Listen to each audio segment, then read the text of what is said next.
부정선거는 민주주의의 근간인 선거를 위협하는 행위이므로 반드시 엄격하게 단죄되어야 한다. 2020년 4월 15일 제21대 국회의원 선거가 있었다. 이 선거 결과 더불어민주당은 180석, 미래통합당 103석의 의석을 얻게 되었다. 이 선거 후 일부 우파 유튜버들에게서 부정선거 의혹이 제기되었는데 수많은 부정선거 의혹 중 유령투표 의혹에 대해서 오늘 설명해보겠다. 유튜브 채널 가로세로 연구소는 경기도 파주시 진동면의 유령투표 의혹을 제기했었다. 간략히 요약하면 2020년 당시 파주시 진동면의 인구는 총 159명이다. 하지만 2020년 4월 15일 투표수는 181표가 나왔다. 관내 사전투표 114표, 당일투표 67표가 나왔다. 총 인구 159명인 동네에서 181표가 나오다니 의심스러운 정황이 포착된 것이다. 이에 선관위 측의 해명은 이렇다. 투표자 수 181명에는 투표 당일날 투표한 투표자 수와 관내 사전투표 투표자 수가 포함되어 있습니다. 국회의원 선거구 단위는 관내와 관외를 나눠집니다. 관내라고 하면 진동면 같은 경우 파주시을에 해당합니다. 파주시 을지역 읍면동에 주소지가 되어 있는 분이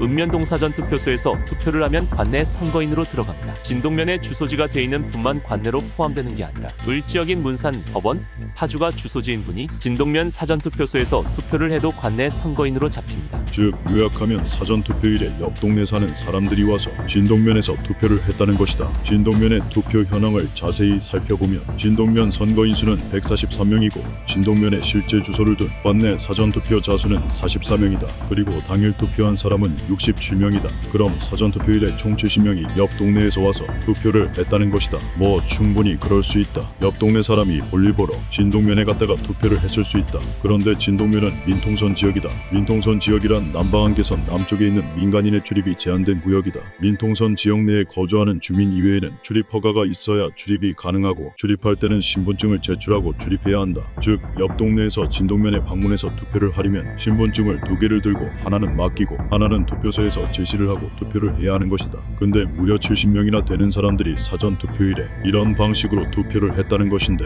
매우 의심스러운 부분이다. 그래서 2024년 4월 10일에 있었던 22대 국회의원 선거에서 이런 결과가 있었는지 찾아보았는데 이상하게도 투표 현황에 진동면은 보이지 않았다. 이게 어떻게 된 일인가? 그 사이 진동면이 없어지기라도 한 걸까? 조사를 해보니 2021년 7월 장단면 행정복지센터가 출범하면서 군내면, 진동면, 장단면, 진서면 등 4개 지역을 통합해서 관할 담당을 맡기로 했다고 한다. 이렇게 4개 면의 행정이 통합되면서 기존의 2개였던 선거관리위원회가 1개로 통합되었다고 한다. 진동면 유령 투표 의혹을 제기하고 1년 만의 일이다. 이것 또한 조금 의심스러운 부분이다. 그저 우연인 걸까? 의혹이 제기된 후 1년 만에 4개 면의 선거관리가 통합되는 것이 여러분들은 어떻게 생각하시나요? 정말 의심스럽지 않으신가요? 그럼 다음에는 더 유익한 내용으로 다시 찾아오겠습니다. 구독과 좋아요 꼭 부탁드립니다. 구독과 좋아요는 제가 영상을 만드는데 정말 큰 힘이 됩니다.